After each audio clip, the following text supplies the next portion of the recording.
पिछले एपिसोड में हमने देखा कि वांगलिंग ली युआन के साथ ट्रेजरी पवेलियन की तरफ बढ़ रहा था। अभी अचानक इन लोगों के रास्ते में इमोर्टल मार्केट प्लेस आ जाती है, जिसकी साउथ में सबसे बड़ी दुकान थी और ये दोनों उसी तरफ बढ़ जाते हैं, क्योंकि ली युआन को लग रहा था कि उस बड़ी दुकान में इन लोगों को कोई कीमती इमोर्टल ट्रेजर मिल सकता है। लेकिन वहाँ पर इन लोगों को मिला एक केव फॉर्मेशन जो कि पूरी तरीके से डेड हो चुका था। इसलिए ली युआन ने उसे दोबारा से रिवाइव करने की कोशिश की, जिसकी रोशनी को देखकर वहाँ पर कई सारे कल्टिवेटर्स आ चुके थे। वांगलिंग ने वार्निंग तो जारी कर दी थी कि कोई भी गोल्डन लाइन को पार नहीं करेगा, लेकिन फिर भी हम देखते हैं कि टैंग फैमिली के दो लोग, जिसमें से पहले का नाम टांग यांग युन था, वो वांगलिंग की बात ना मानते हुए आगे की तरफ बढ़ाया, जहां वो वांगलिंग पर हमला करने की कोशिश करता है। लेकिन वांगलिंग ने आसानी के साथ उसे हराकर टांग फैमिली के यंग लॉर्ड के सामने ही उसे जान से मार डाला, जो देखकर तो टांग फैमिली का टांग पिंग भी आगे की तरफ बढ़ते हुए यहाँ वांगलिंग से कहने लगा कि अब तुम जिंदा नहीं बचोगे। लेकिन ये सब कहते उसने भी वांगलिंग के लाइन को क्रॉस कर दिया था और इसीलिए हम देखते हैं कि वो वांगलिंग के डाव के साथ टकराते हुए वहीं पर सब लोगों की आंखों के सामने मारा जाता है, जो देखकर तो सब लोग ही शॉक हो गए थे। दूसरी तरफ वांगलिंग भी ली युआन के पीछे उस केव के अंदर जाने लगा था। जाने से पहले यहाँ यंग लॉर्ड उससे सवाल करते हुए पूछता है कि तुम्हारा नाम क्या है। इस पर वांगलिंग जाते जाते जवाब देकर कहता है कि ज़ूमू।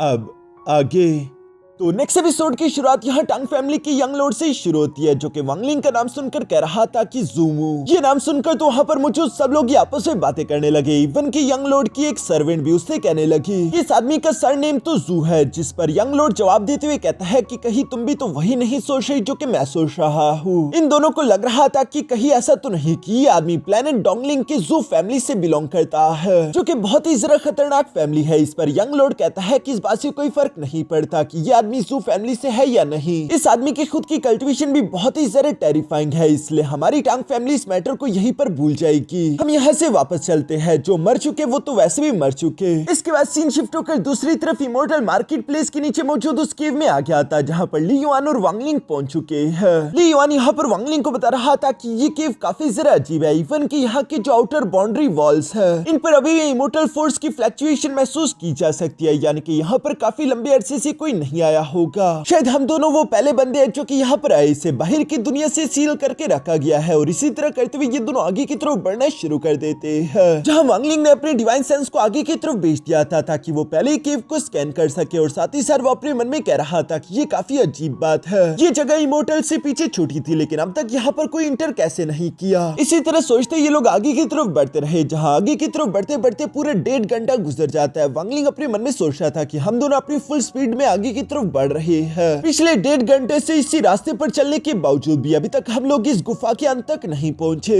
आखिर इस गुफा का अंत क्यों नहीं आ रहा? ये गुफा और कितना जरा गहरा है? वांगलिंग ये सब सोच रहा था। वो अपने मन में कहता है कि जरूर कुछ न कुछ गड़बड़ है। ये सब कहते हुए अचानक वांगलिंग ने कुछ अजीब देख लिया था और वो फौरन अपनी जगह पर रुक गया, जो देखकर ली युआन भी फौरन से वांगलिंग के पास आकर सवाल करते हुए पूछता है कि ब्रदर ज़ूमू क्या हो गया है? वांगलिंग यहाँ पर ली युआन से सवाल करते हुए पूछता है कि ली युआन क्या तुमने यहाँ पर कुछ अजीब महसूस किया? जिस पर ली युआन हैरान होकर सवाल करते हुए पूछता है कि नहीं, लेकिन तुम आखिर किस बारे में बात कर रहे हो? वांगलिंग जवाब देते हुए कहने लगा कि मैंने यहाँ पर आते साथ ही अपने स्पिरिचुअल सेंस को इस केव में फैला दिया था, ताकि हम जिस रास्ते से गुजरे मैं उसको मार्क कर सकूं। और जैसे जैसे हम लोग आगे की तरफ बढ़ रहे हैं, मैंने डिस्कवर किया कि ये जो केव है ये किसी तरह की रून के स्ट्रक्चर में मौजूद है। यानी कि अगर सीधे अल्फाजों में कहो तो मुझे लगता है कि इस वक्त हम लोग एक रून फॉर्मेशन में है, जिसका डिजाइन और मैप यहाँ वो ली युआन को भी दिखा देता है। ये एक आधा रून सील था, इसलिए वांगलिंग ली युआन से सवाल करते हुए पूछता है कि क्या तुम इस रून सील को पहचानते हो? जिस पर ली युआन जवाब देते हुए कहता है कि हाँ, इस तरह का रून सील इमोर्टल रिस्ट्रिक्शंस के अंदर इस्तेमाल किया जाता है। ये रून सील फिलहाल आधा है, इसके बाकी के हिस्से को भी मैं जानता हूँ, लेकिन इस तरह की रून सील को अकेले इस्तेमाल नहीं किया जाता, बल्कि इसकी असली ताकत का इस्तेमाल करने के लिए इसे बाकी के रून सील्स के साथ कंबाइन किया जाता है ताकि एक रिस्ट्रिक्शन फॉर्मेशन बन सके। लेकिन जब तक मैं बाकी के रून सील्स को नहीं देख लेता, मैं नहीं जानता कि आखिर ये फॉर्मेशन किस काम की होगी, इसका इफेक्ट क्या होगा। इसलिए ली युआन यहाँ वांगलिंग से कहने लगा कि हमें इस केव के अंत तक जाना होगा, जहाँ से मैं इस फॉर्मेशन रून को पूरी तरीके से देख पाऊंगा और उसके बाद मैं इसके इफेक्ट को भी समझ जाऊंगा।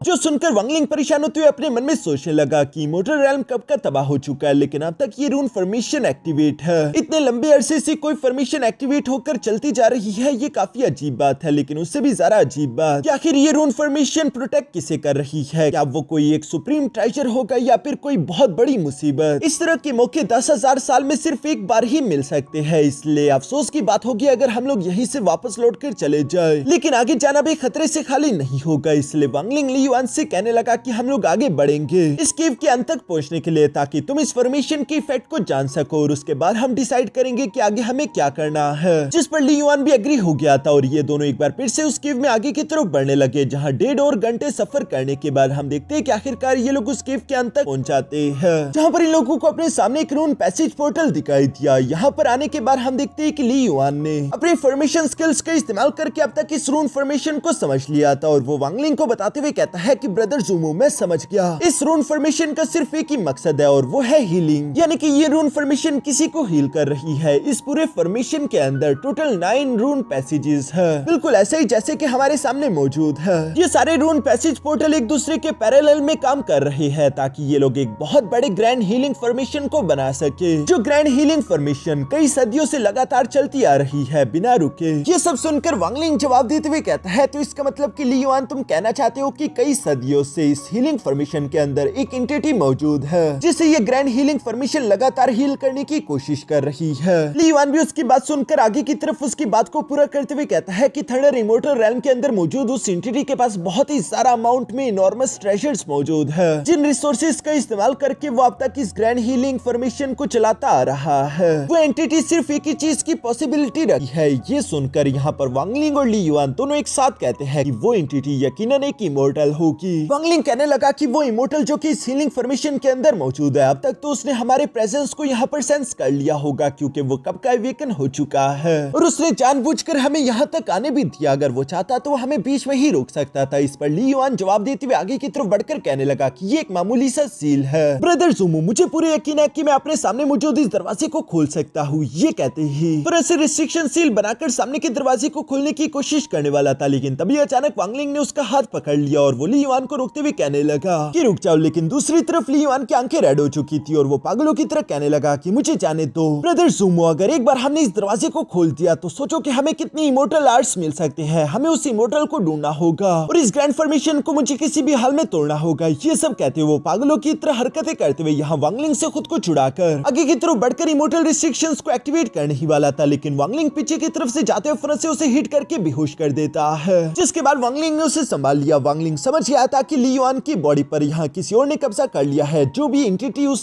पोर्टल की दूसरी तरफ मौजूद है वो ली युआन को पागल कर रही है ताकि वो इमोर्टल रिस्ट्रिक्शंस को एक्टिवेट करके इस दरवाजे को खोल दे। वांग लिंग जब ये सब सोच रहा था तभी अचानक दूसरी तरफ वांग लिंग को भी उस दरवाजे की दूसरी तरफ से हसलिंग की आवाजें सुनाई देने लगी और वो वांग लिंग से सवाल करते हुए पूछता है कि तुम्हें कौन सी इमोर्टल आर्ट्स चाहिए। मैं तुम्हारी कोई भी ख्वाहिश पूरी कर सकता हूँ, बस अपने दोस्त को इमोर्टल रिस्ट्रिक्शंस एक्टिवेट करने दो। जिस पर वांग लिंग उस बंदे से सवाल करते हुए पूछता है कि आखिर तुम हो कौन। तभी अचानक वांग लिंग को अपने सामने एक ईवल आई दिखाई देती है, जिसके साथ ही साथ वो बंदा ईवल्स की तरह हंस रहा था और वो वांग लिंग से कहता है कि तुम्हें इमोर्टल आर्ट सीखने हैं या नहीं। वांग लिंग ये सब सुनकर तेजी के साथ ली युआन को लेते वहां से वापस की तरफ भागने लगा, जहाँ वापस जाते हुए वांग लिंग कह रहा था कि इमोर्टल आर्ट्स के लिए कल्टिवेटर एक दूसरे की जान भी लेने के लिए तैयार होते हैं और ये बंदा इमोर्टल आर्ट्स हमें ऐसे ही देने की बात कर रहा है, जरूर इसमें कोई ना कोई गड़बड़ है। ये सब कहते हुए वांग लिंग तेजी के साथ ली युआन को वहां से लेकर निकलना चाहता था, क्योंकि वांग लिंग अपने मन में सोच रहा था कि इमोर्टल आर्ट्स चाहे कितनी भी कीमती क्यों ना हो, तभी उसे खुद अपने खून पसीने की मेहनत करके कमाना चाहिए, तभी हम उसे कल्टिवेट करके अपने लिए अच्छे से इस्तेमाल कर सकते हैं। फ्री के मिले हुए इमोर्टल आर्ट्स कभी भी काम के नहीं होते, उनके अंदर जरूर कोई ना कोई मुसीबत छुपाई गई होती है, जैसे कि अल सईद ने स्लॉटर इमोर्टल आर्ट टेक्निक के अंदर एक जाल बिछाकर रखा हुआ था। इसलिए वांग लिंग कह रहा था कि मैं इमोर्टल किलिंग आर्ट टेक्निक की उस मिस्टेक को दोबारा से नहीं दोहराने वाला। जो सब कुछ पोर्टल की दूसरी तरफ मौजूद उस इमोर्टल ने भी समझ लिया था और वो गुस्सा होते हुए कहने लगा कि मुझे तुम जैसे समझदार लोगों से हमेशा नफरत होती है, क्योंकि इस तरह के समझदार लोगों को वो अपने जाल में नहीं फंसा सकता। और इसलिए हम देखते हैं कि उसने एक रेड कलर के थंडर का अटैक फौरन से वांग लिंग पर चल दिया। जो रेड थंडर अटैक तेजी से वांग लिंग और ली युआन के पीछे आ रहा था। वांग लिंग यहाँ ली युआन की कुछ वाइटल पॉइंट्स पर हिट करते उसे वापस से होश में ले आता है, जहाँ ली युआन होश में आती समझ गया था कि मुझे किसी और ने वश में कर लिया था और वो वांग लिंग से कहने लगा कि मुझे माफ करना, लेकिन वांग लिंग जवाब देते हुए कहता है कि इसमें तुम्हारी कोई गलती नहीं, बल्कि वो जो भी फोर्स थी वो काफी जरा अजीब थी, इसलिए हमें जल्द से जल्द इस जगह से निकलना होगा। वांग लिंग अभी ये कह ही रहा था कि तभी अचानक उसकी नजर पीछे की तरफ से आने वाले उस रेड कलर की थंडर एनर्जी पर पड़ जाती है, जिसे देखकर वांग लिंग ने फौरन से अपनी पावर्स का इस्तेमाल करके पीछे की तरफ अपने पावर्स का इस्तेमाल करके उस केव के अंदर एक बैरियर बनाने की कोशिश की ताकि वो उस रेड कलर की थंडर एनर्जी को रोक सके, लेकिन ऐसा करने की वजह से वो खून की उल्टियां करने लगा और वैसे भी वांग लिंग ज्यादा देर तक उस थंडर एनर्जी को रोक नहीं सकता था, इसलिए ली युआन और वांग लिंग तेजी से वहां से आगे की तरफ बढ़ने लगे। तब तक हम देखते हैं कि रेड कलर की थंडर एनर्जी वांग लिंग के प्रोटेक्टिव केव बैरियर को भी शटर कर चुकी थी और वो दोबारा से इनके पीछे पड़ जाती है। दूसरी तरफ ली युआन ने भी उस केव से बाहर निकलने का रास्ता ढूंढ लिया था, जिससे वो तेजी के साथ बाहर की तरफ निकल गया और वो वांगलिंग के बाहर निकलने का इंतजार कर ही रहा था। पर तभी अचानक हम देखते हैं कि वो रेड कलर की थंडर एनर्जी वांगलिंग के काफी जरा पास आ चुकी थी और वो वांगलिंग के केव से बाहर निकलने से पहले उसको टच करते उसके सोल सी के अंदर इंटर कर जाती है, जिसकी वजह से वांगलिंग को बहुत ही तकलीफ हो रही थी। वो खून की उल्टियां कर रहा था, लेकिन फिर भी ये दोनों रुकते नहीं, बल्कि वो दोनों आगे की तरफ बढ़ते बढ़ते थंडर इमोर्टल रेल्म की विल्डरनेस में पहुंच जाते हैं, जहां पर नीचे आते ही फौरन से वांगलिंग कल्टिवेशन फॉर्म में बैठ गया था और उसने साथ ही साथ इमोर्टल फ्रेगमेंट सील को बाहर की तरफ निकाल लिया ताकि वो वांगलिंग की बॉडी के आसपास एक बैरियर बना सके। और साथ ही साथ हम देखते हैं कि इन बैरियर के आसपास वांगलिंग के 20 बोन भी घूम रहे थे उसे प्रोटेक्ट करने के लिए, जबकि खुद की प्रोटेक्शन को जरा इंक्रीज करने के लिए वांगलिंग ने ली युआन से भी मदद मांगी और ली युआन भी एक प्रोटेक्शन फॉर्मेशन यहाँ वांगलिंग और खुद की बॉडी के आसपास लगा चुका।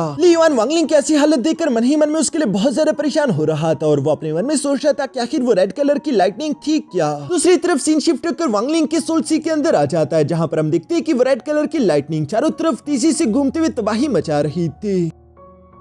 वांगलिंग भी दूसरी तरफ अपनी पूरी कोशिश कर रहा था उस रेड कलर की थंडर एनर्जी को सील करने की। और दोस्तों, अगर आप लोग इस रेड कलर की थंडर एनर्जी को देख रहे हो तो ये आप लोगों को वांगलिंग के कुछ डेथ स्पेल जैसी दिखाई दे रही होगी, जो कि वांगलिंग को तब मिली थी जब वांगलिंग जी रेल्म में एंटर किया था। पर बाद में कल्टिवेशन को आगे इंप्रूव करने के लिए वांगलिंग ने खुद की बॉडी से जी रेल्म को अलग कर दिया था। दूसरी तरफ वांगलिंग समझ गया था कि वो बंदा जिसने अभी अभी हम पर हमला किया, ये बंदा भी यकीनन जी रेल्म में है, जिसकी वजह से उसकी ये रेड कलर की थंडर एनर्जी इतनी ज्यादा टेरिफाइंग है। फिर दूसरी तरफ वांगलिंग भी एक टाइम में जी रेल्म में रह चुका है, इसलिए वो जानता है कि वो कैसे अपनी प्राइमल फोर्स का इस्तेमाल करके इस जी रेल्म की थंडर एनर्जी को सील कर पाएगा। दूसरी तरफ साथ ही साथ वांगलिंग ये भी सोच रहा था कि अगर मेरे अलावा यहाँ पर कोई दूसरा कॉर्पोरल यंग रेल्म का कल्टिवेटर ही क्यों ना होता, अगर वो इस रेड कलर की थंडर एनर्जी से हिट होता तो ये आसानी के साथ उसकी ओरिजिनल सोल को डिस्ट्रॉय कर देती। जो सब कहते हैं वांगलिंग ने आखिरकार उस रेड कलर की थंडर एनर्जी को सील कर दिया था। दूसरी तरफ सीन शिफ्ट होकर यह उन केव के अंदर आ जाता है, जहाँ पर हमें कल्टिवेटर लड़की को देखते हैं, जो कि धीरे धीरे अपने सामने मौजूद उस रून पैसेज पोर्टल की तरफ बढ़ रही थी और वो उसे अपने सामने देखकर खुश होती हुई कह रही थी कि आखिरकार मैं यहाँ पर पहुंच गई, मैंने कर दिखाया। उसकी आंखें भी रेड कलर की हो चुकी थी और जैसे उसने पोर्टल पैसेज के अंदर एंटर किया तभी अचानक हम देखते हैं कि उस कल्टिवेटर ने उससे एनर्जी में कन्वर्ट करके डिवॉल्व कर लिया। और अब हमें समझ आ जाता है कि उस इविल कल्टिवेटर को बहुत सारे कल्टिवेटर्स की जरूरत है ताकि वो उन्हें एनर्जी में कन्वर्ट करते हुए खुद को हील और रिकवर कर सके। वो उस लड़की कल्टिवेटर को जान से मारने के बाद चिल्लाते हुए कह रहा था कि मुझे और जरा कल्टिवेटर्स की जरूरत है, एक बार मैं यहाँ से आजाद हो जाऊँ, उसके बाद किंग शुआई मैं तुम्हें जान से मारने के लिए आ जाऊंगा। और ये किंग शुआई कौन है, इसकी कहानी भी काफी ज्यादा इंटरेस्टिंग है, जो कि आगे आप लोगों को जानने को मिलेगी। इसके बाद सीन शिफ्ट होकर वापस से वांगलिंग पर आ गया था, जिसने जी रेल्म की उस थंडर एनर्जी को आखिरकार सील कर दिया था और वो अपने मन में सोच रहा था कि आखिर वो केव के अंदर मौजूद आदमी है कौन जो कि वहाँ पर ट्रैप्ड है। यकीनन वो जो भी है उसकी पावर बहुत ही ज्यादा टेरिफाइंग होगी, जो कि वो इतने खतरनाक जी रेल्म की एनर्जी को इस तरह से कमांड कर पाया। फिर साथ ही साथ वांगलिंग ये भी सोचता है कि वैसे तो जी रेल्म के कल्टिवेटर्स नैंसियन सोल लेवल में नहीं पहुंच पाते, उनकी कल्टिवेशन नैंसियन सोल लेवल पर ही स्टॉप हो जाती है। यही तो वजह थी कि वांगलिंग ने अपना क्लोन बनाया था, तभी वो जी रेल्म को खुद की बॉडी से अलग कर पाया और वो अपनी कल्टिवेशन को आगे कंटिन्यू कर पाया। पर साथ ही वांगलिंग को याद आता है कि बहुत लंबे अरसे पहले वांगलिंग की ऐसी मुलाकात एक और बंदे से भी हुई थी, जिसका नाम था नाडुओ। वो भी जी रेल्म का कल्टिवेटर था, उसके पास 5 कलर जी रेल्म था, जिसकी कल्टिवेशन उस टाइम पर भी काफी ज्यादा थी। सिर्फ वही एक एक्सेप्शन है जिसे वांगलिंग ने देखा था, और ये वो सेकंड पर्सन है जो कि जी रेल्म पर होते हुए भी इतना ज्यादा ताकतवर है। नाडू के केस में तो ऐसा हुआ था कि उसे उसका ये जी रेल्म एक दोस्त ने गिफ्ट किया था, और चूंकि वो उसका अपना जी रेल्म नहीं था इसलिए वो उसे कल्टिवेट करके आगे की तरफ बढ़ाता रह सका। लेकिन यहाँ पर इस केस को देखने के बाद वांगलिंग को अभी एक बात समझ आ गई थी कि कोई ना कोई कैसा रास्ता भी जरूर है जिसमें आप जी रेल्म की कल्टिवेशन को कंटिन्यू रख सकते हो और आगे एडवांस भी करते रहोगे। वांगलिंग ये सब सोचते हुए अपनी प्राइमल फोर्स एनर्जी का इस्तेमाल करके उस सील को जरा मजबूत कर रहा था। तभी ली युआन की नजर भी वांगलिंग पर पड़ गई, जो कि वांगलिंग से सवाल करते हुए पूछता है कि ब्रदर ज़ूमू अब तुम्हारे जख्म कैसे है, जिस पर वांगलिंग जवाब देते हुए कहता है कि मैं ठीक हूँ। साथ ही साथ वो सील की हुई उस एनर्जी की तरफ देखते हुए अपने मन में कहने लगा कि इसे यहाँ पर डिस्ट्रॉय करना एक वेस्ट होगा, इसे सील करके अपने पास रखने में मेरी प्राइमल फोर्स एनर्जी तो इस्तेमाल होगी लेकिन ये फ्यूचर में मेरे काम आ सकता है। जो सोचते वांगलिंग ने उस रेड कलर की थंडर एनर्जी को अपने पास रख लिया था। इसके बाद वो ली युआन से कहने लगा कि चलो हमें ट्रेजरी पिविलियन को ढूंढना है, वही हमारी फर्स्ट प्रायोरिटी है। जो कहते हुए ये दोनों एक बार फिर से अपने आगे के सफर में रवाना हो गए और पूरे 45 दिन के सफर के बाद ये लोग एक जगह पर पहुंच जाते हैं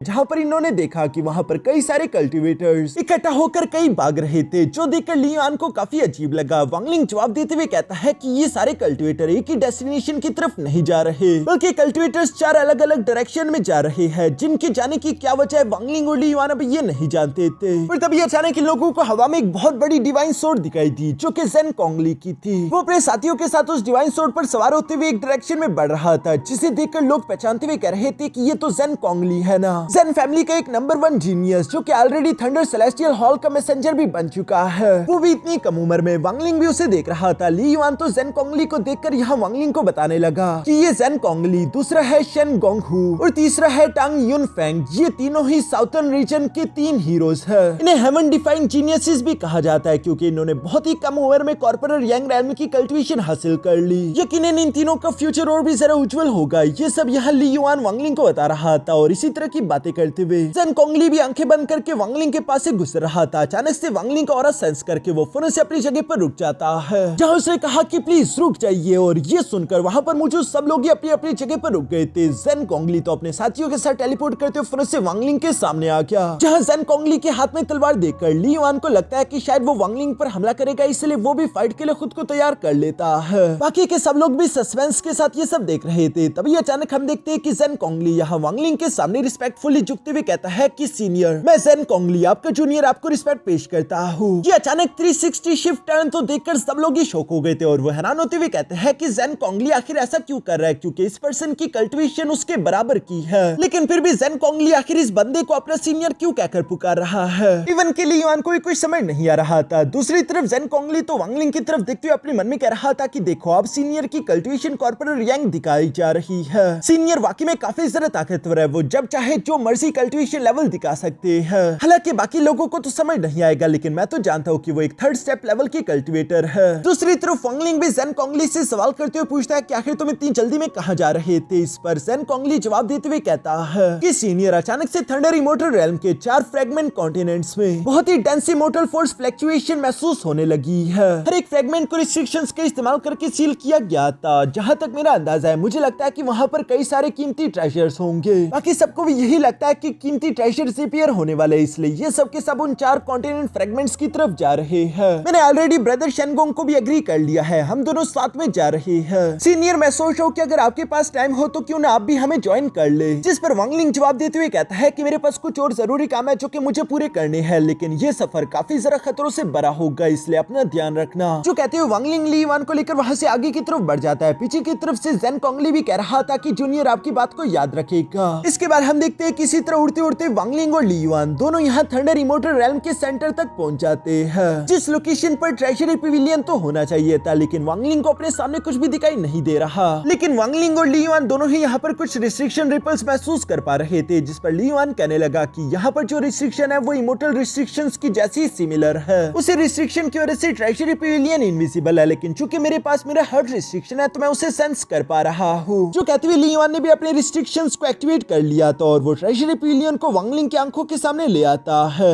इसके बाद ली युआन अपनी ली फैमिली के रिस्ट्रिक्शंस नॉलेज का इस्तेमाल करते हुए यहाँ उस ट्रेजरी पिविलियन के रिस्ट्रिक्शंस को तोड़ना शुरू कर देता है, लेकिन साथ ही साथ वो यहाँ पर वांग लिंग को बताने लगा कि ट्रेजरी पिविलियन के आसपास के ये रिस्ट्रिक्शन काफी ज्यादा ताकतवर है, इसे कम्प्लीटली तोड़ने के लिए मुझे शायद 1 महीना लग जाएगा। जिस पर वांग लिंग जवाब देते हुए कहता है कि तुम्हारी रिस्ट्रिक्शन नॉलेज और मेरी स्पीड की मदद से हम एक बंदे को तो अंदर भिजवा ही सकते हैं, हमें पूरा रिस्ट्रिक्शन तोड़ने की जरूरत नहीं। जिस पर ली युआन भी खुश होकर जवाब देते हुए कहता है कि हाँ, ये एक अच्छा मेथड होगा, हम इस प्लान पर काम कर सकते हैं। जो सुनकर वांग लिंग भी धीरे से यहाँ उस रिस्ट्रिक्शन फॉर्मेशन के करीब आ गया था। इसके बाद वो ली युआन से कहने लगा कि एक बार मैं रिस्ट्रिक्शन के अंदर चला जाऊं, उसके बाद तुम कोई अच्छी सी जगह ढूंढ कर वहां पर छुप जाना, और जब तक मैं बाहर ना आऊं तब तक खुद की हिफाजत करना। जिस पर ली युआन ने भी हमें जवाब दिया। इसके बाद वो अपने हर्ट रिस्ट्रिक्शन शैटर टेक्निक का इस्तेमाल करते हुए यहाँ सामने की तरफ मौजूद ट्रेजरी पिविलियन के रिस्ट्रिक्शन के अंदर एक छोटा सा होल कर देता है, जो होल सिर्फ एक ही लम्हे के लिए ओपन हुआ था, लेकिन वांग लिंग की रफ्तार भी दूसरी तरफ बहुत ही ज्यादा तेज थी, और वो सिर्फ एक ही लम्हे के अंदर उस रिस्ट्रिक्शन के अंदर पहुंच जाता है, जहां पर वांग लिंग की आंखों के सामने ट्रेजरी पिविलियन मौजूद था, लेकिन उसे गार्ड करने के लिए याओ फैमिली का एक फॉरबिडन गार्डियन भी वहां पर मौजूद था, जो कि कॉर्पोरल यांग रैल्म का कल्टिवेटर है, और वो इस जगह की हिफाजत कर रहा है। वो वांग लिंग को अपनी तरफ बढ़ते हुए देखकर फौरन से उस पर हमला करते हुए कहने लगा कि तुम हमारी 4 फैमिलीज में से नहीं हो, इसलिए तुम्हें यहाँ पर आने की इजाजत नहीं। इस तरह से घुसपैठ करने की वजह से तुम्हें मौत की सजा दी जाएगी। और ये कहते हुए फौरन से वांग लिंग को जान से मारने के लिए उस पर हमला करना शुरू कर देता है। जिस अटैक को तो वांगलिंग ने भी आसानी के साथ ब्लॉक कर दिया था। इसके बाद वांगलिंग याओ क्लैन के गार्डियन से कहने लगा कि ये थंडर इमोर्टल रेल्म की जगह है।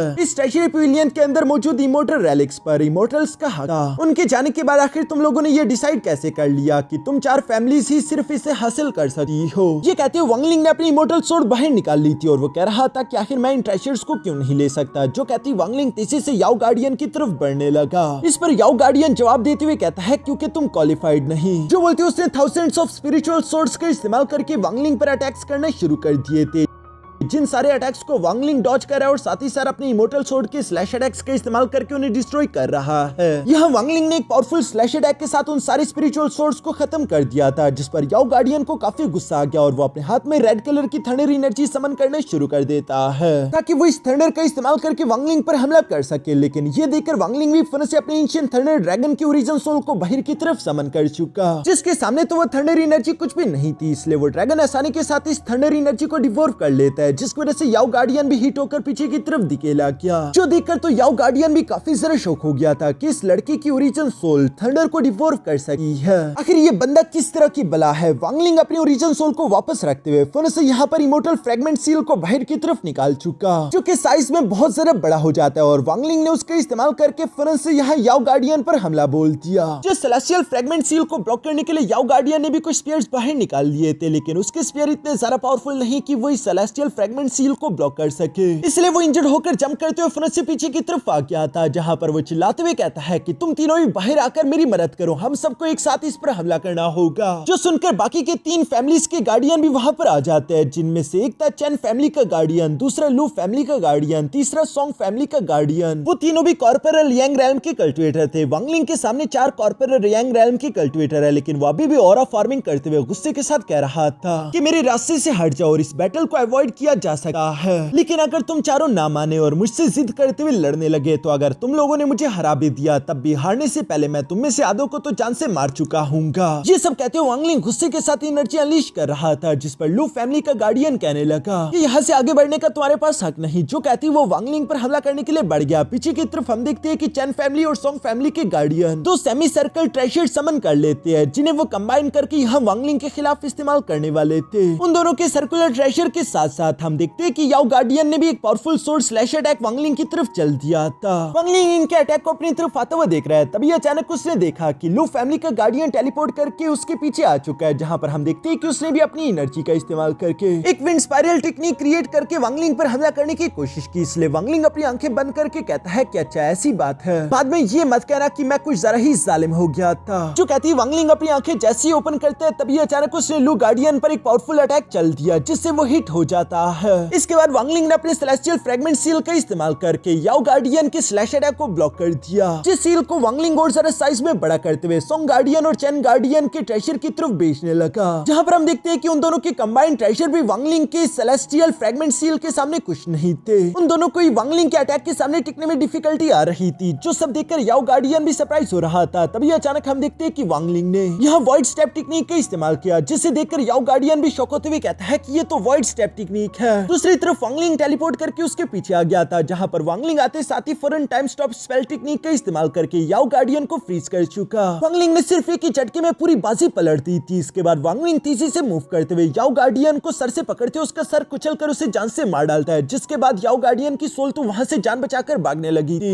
लेकिन अभी तो खेल शुरू हुआ था, इसलिए वांगलिंग अपने कार्मा व्हीप के अटैक से उसे फौरन से हिट कर देता है। तभी अचानक हम देखते हैं कि लू फैमिली का गार्डियन बीच में आते हुए कुछ विंड साइक्लोन टोर्नेडोस क्रिएट करके वांगलिंग पर हमला करना चाहता था, जो देखकर वांगलिंग भी फौरन से अपने बीस्ट बोन स्कल्स को बाहर निकाल लेता है। जो वांगलिंग के बीस्ट बोन स्कल जैसे ही उन विंड टोर्नेडोस के अंदर से गुजरे वो फौरन से पत्थर में कन्वर्ट हो जाते हैं और उसके बाद उनका शटर होना तो तय था। ये नजारा देखकर तो लू गार्डियन की आंखें पटी की पटी रह गई थी। उसे अपनी आंखों पर यकीन नहीं आ रहा था। वो हैरान होते हुए कहता है कि आखिर ये किस तरह की चीज है, इस तरह का ऑब्जेक्ट तो मैंने पहले कभी नहीं देखा। वांगलिंग के यहाँ बीस्ट बोन स्कल उस पर हमले कर रहे थे, इसलिए वो अपनी जान बचाकर वहां से भागने लगा। दूसरी तरफ हम देखते हैं कि वांगलिंग की नजर याओ गार्डियन की सोल पर पड़ गई थी और वो फौरन से उससे कैप्चर करके अपने पास लाते हुए उसे अपने सोल फ्लैग के अंदर रख लेता है, जहाँ पर उसकी याओ फैमिली के डायरेक्ट ब्लड लाइन की एक सोल भी मौजूद थी। इसके बाद बारी लू गार्डियन की थी, जिसके पीछे वांगलिंग के छोटे 20 बोन स्कल्स पड़े हुए थे, जिनसे वो खुद की जान बचाकर आगे की तरफ बढ़ रहा था। तभी अचानक उसके सामने वांगलिंग आ गया, जो कि अपने बड़े सुप्रीम 20 बोन स्कल को बाहर की तरफ समन कर लेता है, जो कि साइज में काफी ज्यादा बड़ा हो चुका था। और वांगलिंग कह रहा था कि मैं तो बस सिर्फ ट्रेजरी पैविलियन के अंदर इंटर करना चाहता था, लेकिन देखो तुम लोग मुझसे क्या करवा बैठे। मैंने तो पहले ही वार्न किया था। यहाँ पर लू फैमिली का गार्डियन अपनी पूरी ताकत लगाकर वांगलिंग के उस 20 बोन स्कल से टकराने की कोशिश करता है, जिसकी वजह से यहाँ पर एक बहुत बड़ा ब्लास्ट हो गया था। जहाँ ब्लास्ट का इफेक्ट खत्म होने के बाद हम देखते हैं कि लू फैमिली के गार्डियन का एक हाथ धीरे से पत्थर में कन्वर्ट होने शुरू हो गया था, जो देखकर वो फौरन से अपने एक हाथ को काट देता है ताकि वो पेट्रिफिकेशन प्रोसेस को वहीं पर रोक सके। लेकिन वांगलिंग का पेट्रिफिकेशन प्रोसेस ऐसे नहीं रुकता और वो भी देखते ही देखते फौरन से पत्थर में कन्वर्ट होकर जान से मारा गया। उसकी सोल यहाँ से भागने की कोशिश करने लगी थी, लेकिन वांगलिंग सिर्फ एक कदम आगे की तरफ बढ़ाता है, जिसके साथ ही वांगलिंग का टेरिफाइंग प्रेशर यहाँ लू फैमिली के गार्डियन की सोल पर और साथ ही साथ चैन और सोंग फैमिली के गार्डियन पर भी पड़ने लगा। ये तीनों बहुत ज्यादा घबरा चुके थे, इनकी आंखों में खौफ साफ साफ देखा जा सकता था। जहाँ पर वांगलिंग सवाल करते हुए पूछता है, क्या मैं ट्रेजरी पैविलियन के अंदर इंटर करना चाहता हूँ, तो बताओ क्या ज़ूमू अब अंदर जाने के लिए क्वालिफाइड है। वांगलिंग खतरनाक तरीके से अपने हाथ में सेलेस्टियल फ्रेगमेंट सील को लेते हुए ये सवाल कर रहा था और यहाँ पर इसी सवाल के साथ ये एपिसोड यहीं पर खत्म हो जाता है।